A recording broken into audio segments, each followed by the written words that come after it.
turbo, big turbo, twin turbo. Bi-turbo? They mean power, speed, and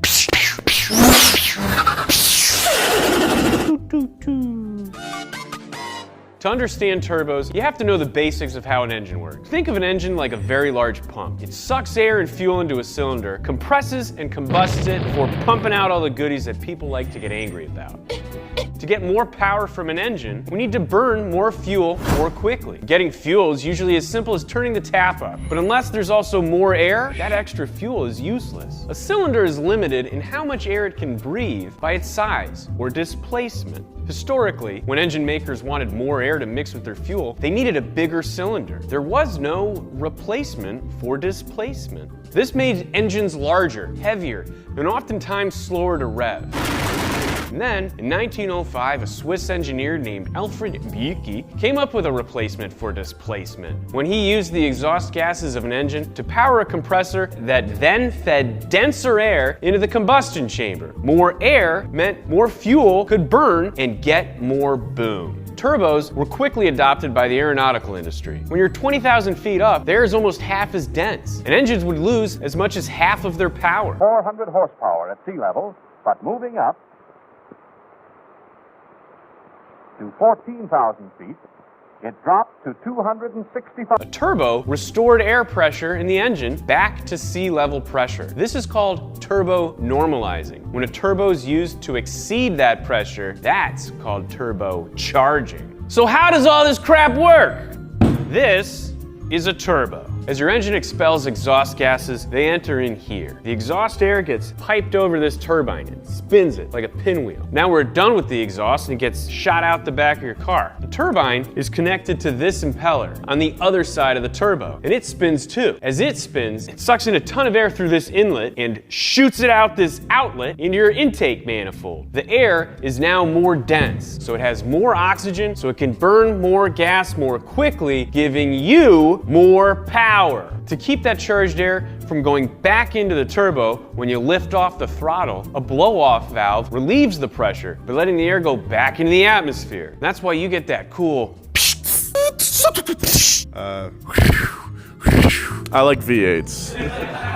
Turbocharging creates a lot of heat. The turbine side constantly has blazing exhaust gases passing through it, making it literally burn red hot. You may have noticed that this side, which is appropriately referred to as the hot side of a turbo, often looks rusty. That's because the extreme heat acts as a catalyst, causing the metal to oxidize more quickly. This side also generates heat. When you compress air, you push the molecules closer together and create friction when they all rub up against each other. All these hot, energized molecules, they move around everywhere, and then they increase the speed of the air, and that makes them lose density. The whole point of forced induction is to get denser air, right? Well, if we cool all of this hot, turbocharged air off, the molecules will cool down, sit closer together, and become even more dense. There are a few ways to do this. The most popular and simple way is with an intercooler. Can you hear me? An intercooler sits between the turbo and the engine. The air passes through channels with cooling fins. The cool air from outside passes over the fins, absorbs the heat, and reduces the temperature. And if your Subaru's got a hole in the hood, don't worry. That's for your intercooler. So now we know that a turbocharger is an air compressor. So if you want more power, why not just get the biggest turbo you can find? Well, it's not that easy. If a turbo's too big, it takes a long time for the exhaust to get it spinning fast enough to compress the air. The time between hitting the gas and feeling the boost is called lag. Engineers solved this problem by using two smaller turbos to push more air than one large one. While we think of twin turbos as their own category, there's actually multiple ways to put two turbochargers on an engine. Parallel turbocharging, sequential turbocharging, and to a lesser extent, two-stage turbocharging.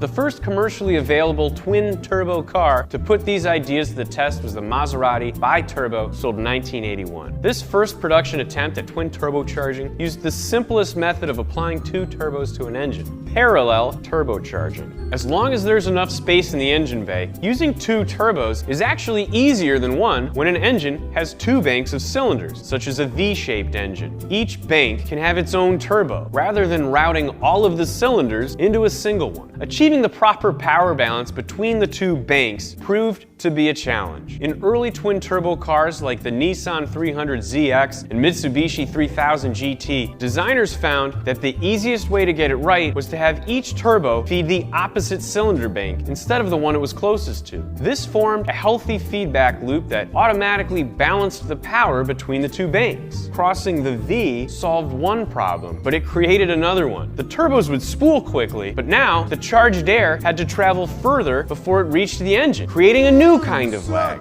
Dang! Just when you think you got it! If only there was a way to have the quick spool time of a small turbo, the power of a big one, and get that air to the dang engine toot sweet. Yes? What about sequential turbochargers? Sequential turbos! Thanks, James! I'll see you tomorrow at work?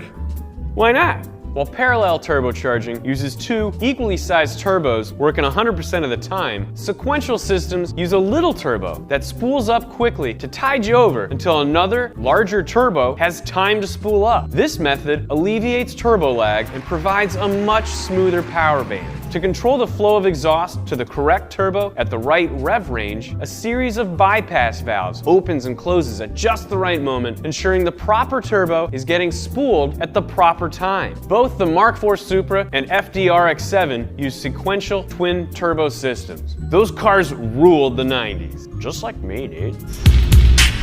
Turbocharging is the perfect example of performance technology trickling down to the rest of the market. The 80s and 90s paved the way for modern turbocharging, and now almost anything can come with a turbo. And that means sometimes normal drivers can have a little fun when they want to.